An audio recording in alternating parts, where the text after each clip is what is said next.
Vladimir Villegas, ¿qué tal? Buenas noches. Buenas noches, Ana. ¿Cómo estás? ¿Qué tal? Un saludo. No sé cómo presentarte, Vladimir, si como periodista, como ex embajador, como hermano del ministro de Cultura del gobierno de Venezuela. Bueno, mira, yo soy periodista, fui embajador, soy constituyente, fui embajador en Brasil y México, fui vicecanciller, fui parlamentario y tengo un hermano que es ministro y tengo una hermana que es diputada, pero no es ese vínculo el que me caracteriza desde el punto de vista de mis opiniones. Yo tengo relaciones con mi ¿Qué te ha hermano. pasado con No un tengo relaciones invitado que políticas tenías? con el ministro. ¿Ah? Me han dicho ¿Perdón? que estabas entrevistando a un líder de la oposición Ajá. y te pegó un susto la policía del régimen.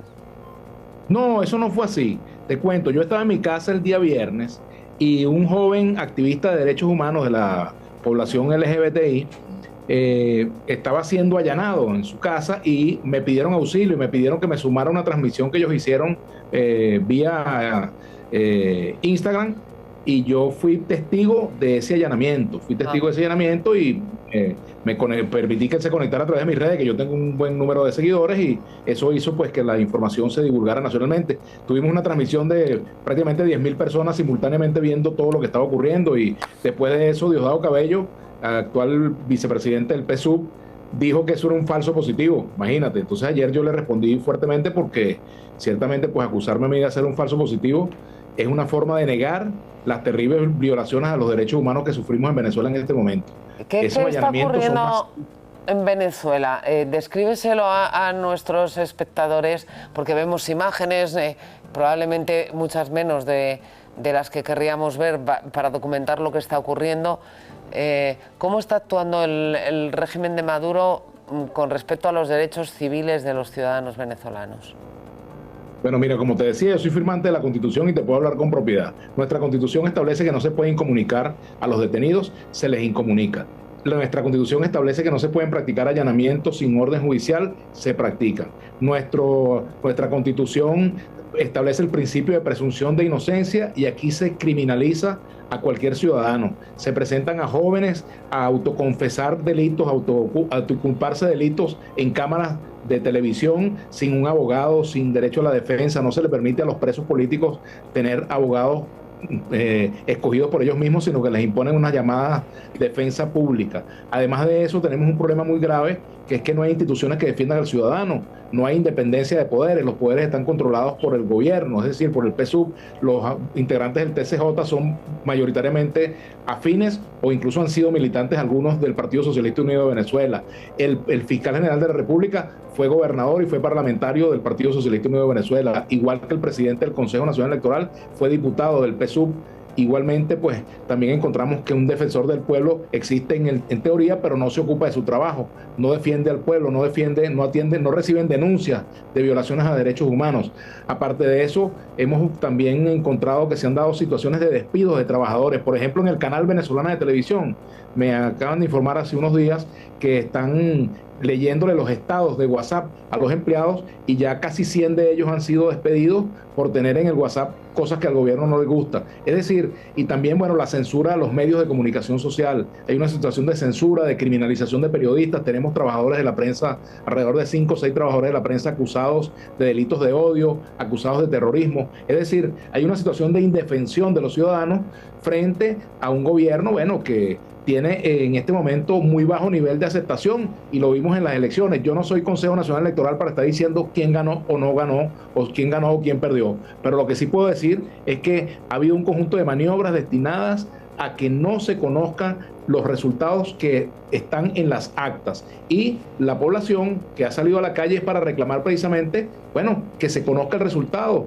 y acompañando pues lo que han sido los reclamos de México, Brasil, Colombia y otros países que están pidiendo simplemente transparencia, que se transmitan transparentemente los resultados y que esos resultados sean el reflejo de lo que dicen las actas. El problema es que no es esa no parece ser la intención de quienes controlan el poder en Venezuela. Entonces, evidentemente, pues estamos ante una situación de hecho que deja de lado pues los derechos constitucionales del pueblo venezolano, y que ponen en entredicho el resultado de la elección del día 28 de julio, cuando los venezolanos salieron a las calles, bueno, a elegir pues a un nuevo gobierno.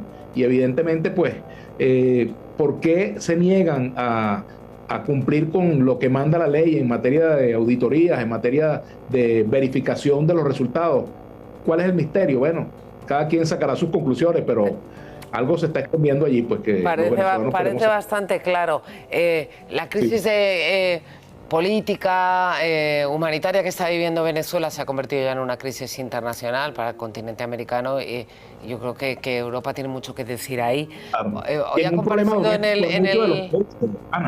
también en un problema doméstico para muchos países. Claro, hemos visto pronunciarse a los primeros ministros o presidentes de los países limítrofes, y aquí en España hay bastante controversia también con el papel que pueda estar jugando José Luis Rodríguez Zapatero en Venezuela. Hoy ha comparecido el ministro de Exteriores en el Parlamento y ha dicho que nuestro expresidente está en contacto con el gobierno y también con la oposición.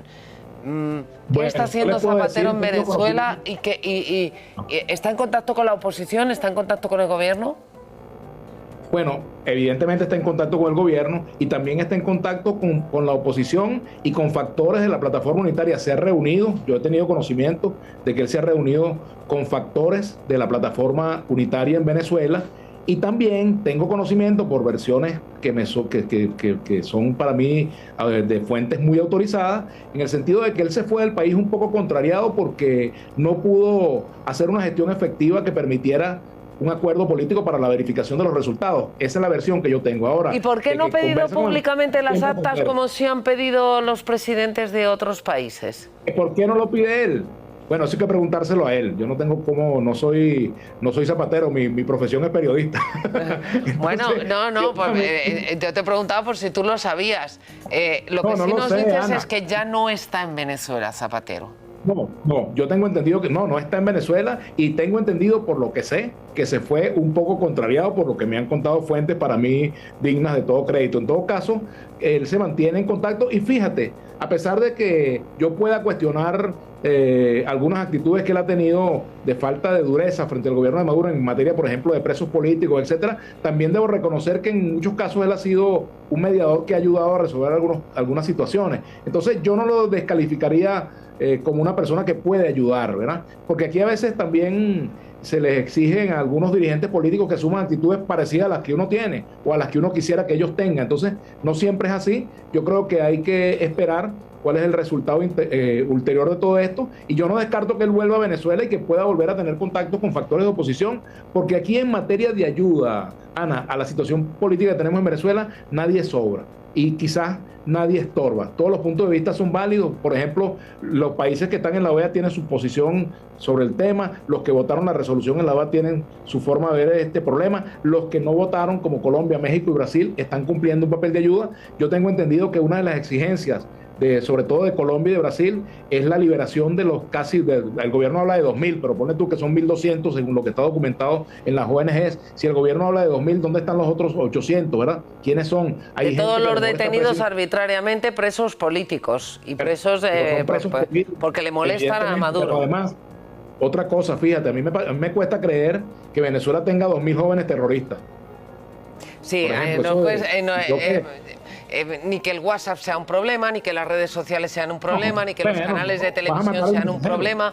Es decir, la libertad de expresión y la libertad de vivir, porque es que vemos imágenes de tipos con un casco cubiertos pegando tiros en plena calle. Claro, y Vladimir, ya les decía yo que esa comunicación, bueno, vamos a intentar recuperarla. Aprovecho para preguntaros, ¿qué os ha parecido la comparecencia del ministro Álvarez, las explicaciones que ha dado sobre el papel de Zapatero en todo esto? Vladimir, no sé si ha aclarado algo más, ya no está allí, pero sí ha mantenido contacto tanto con Maduro como con la oposición.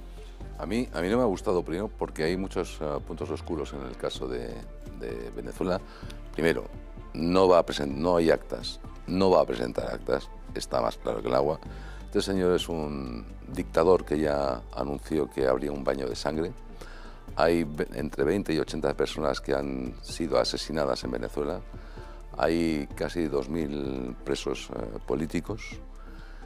Y una pregunta es, ¿quién ha nombrado a Zapatero mediador en el caso del conflicto de Venezuela? ¿Y quién paga a Zapatero?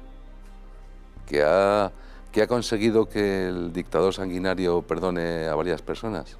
Bueno, lo único que demuestra es que no hay justicia en ese país, que hay una persona que es el señor Maduro, que ha violentado la voluntad popular, que está más claro que el agua, que con las actas que consiguió la oposición ganó de sobra las elecciones en Venezuela, que es algo que está clarísimo, y que el señor Zapatero, pues como decía el señor Vladimir, bueno, pues puede haber sacado a alguien de la cárcel. No digo que no, a lo mejor es una medida de gracia que da el dictador Maduro. Bueno, te doy un par de políticos para que mejorar tu imagen, ¿no?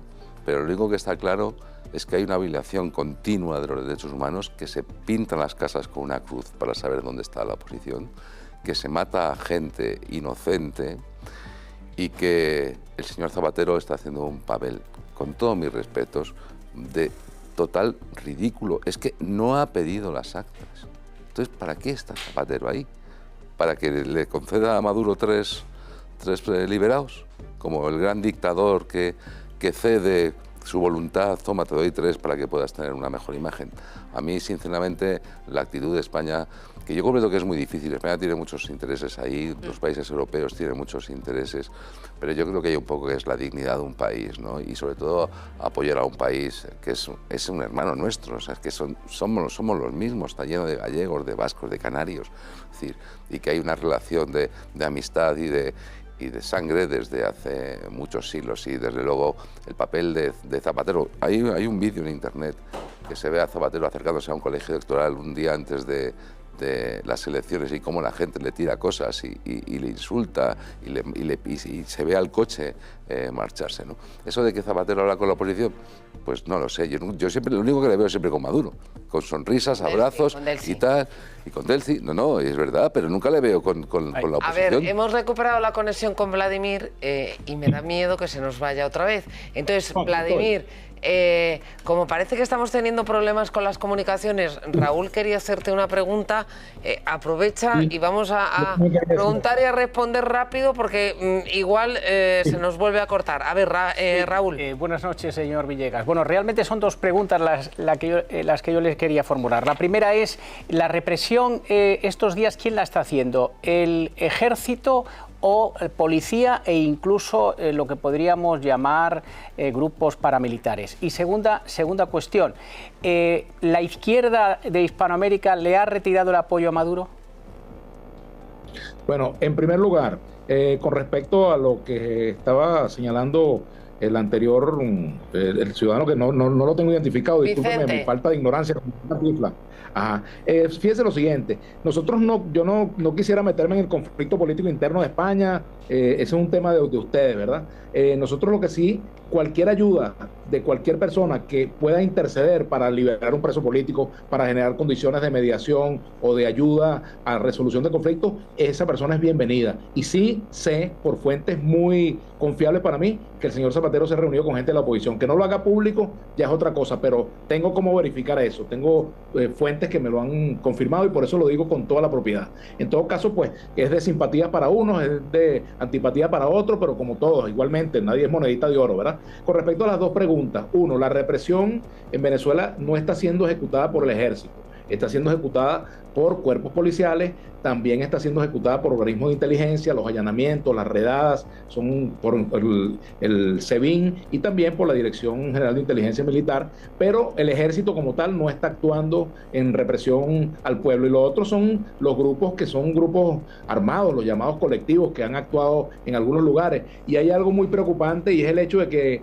se han generado también algunas instancias para que gente de los consejos comunales o de los jefes de calle denuncien a los ciudadanos ante los cuerpos de seguridad, hagan denuncias anónimas, lo cual es terrible porque genera una grieta social imposible de resolver fácilmente luego. Y lo otro, con respecto a la izquierda, fíjense ustedes, las posturas de Petro, de Lula y de López Obrador exigiendo al presidente Maduro y al gobierno venezolano que se conozcan las actas del proceso, que se devele pues todo el misterio en torno al resultado electoral, forma parte de la inquietud de buena parte de la izquierda latinoamericana, sobre todo de la izquierda democrática. Hay países, por ejemplo, como el Uruguay, donde la izquierda tiene posturas divididas. Un sector del Frente Amplio apoya a Maduro, pero la mayoría del Frente Amplio no lo apoya en ese sentido. Y está incluido allí el expresidente Pepe Mujica. El PT también tiene sus corrientes internas, algunos que respaldan a Maduro, otros que no. El presidente Lula tiene una postura distinta a la de algunos dirigentes de su partido. En el caso de México, pues es distinta la situación, pero en el caso de Colombia, el propio presidente Petro se ha mostrado a la cabeza de un modelo que tiene contradicciones de fondo con el chavismo por el tema del autoritarismo, por el tema del pensamiento único, igualmente en el caso de Boric. Así que sí hay hoy en día un claro matiz entre las distintas corrientes de la izquierda. Hay una izquierda que se parece más a Daniel Ortega y a Maduro, y una izquierda pues que se parece más a Petro, a Lula e incluso a López Obrador, porque son gobiernos no solamente que son electos democráticamente, como también ha habido elecciones en otros países, sino que son gobiernos que mantienen cierto respeto pues a los equilibrios de poderes, que mantienen cierto respeto a la libertad de expresión, a la disidencia, y en el caso venezolano pues es una quimera esto que estamos viviendo en materia, por ejemplo, de libertad de expresión. Aquí en este momento la Asamblea Nacional, cuando estamos aquí conversando, la Asamblea Nacional está discutiendo una ley para regular las redes sociales, por ejemplo, que es un problema que tenemos en Venezuela. Con respecto a la cantidad de muertos, les puedo decir que hasta ahora se reconocen por las ONG de derechos humanos 25 víctimas. No hay un número distinto al que manejan las organizaciones no gubernamentales y es por el cual yo me oriento. Así que en ese sentido, pues esa es la cifra que se maneja. Y en cuanto a detenidos, las ONGs de derechos humanos hasta ahora manejan una cifra de 1.200 detenidos, pero el gobierno habla de 2.000. O es una intencionalidad de llegar a 2.000, o es que hay presos que no están reportados. Dentro de esos presos hay profesionales del periodismo, hay personas con discapacidad, hay menores de edad, hay, bueno, también mujeres, hay profesionales. Y otra modalidad que se viene aplicando en Venezuela, que es muy lamentable, es la de la suspensión de los pasaportes de ciertas personas, ¿no? Le anulan el pasaporte, entonces eso de hecho se transforma en una prohibición de salida del país. O sea, vamos, propio de una dictadura. Cuídense mucho, Vladimir, y esperamos que podamos ver esas actas y que haya un gobierno verdaderamente democrático en Venezuela. Un abrazo. Gracias por la oportunidad y saludos a todos. Alba, ¿qué lectura hacen los periódicos de esa comparecencia de José Manuel Álvarez en el Senado?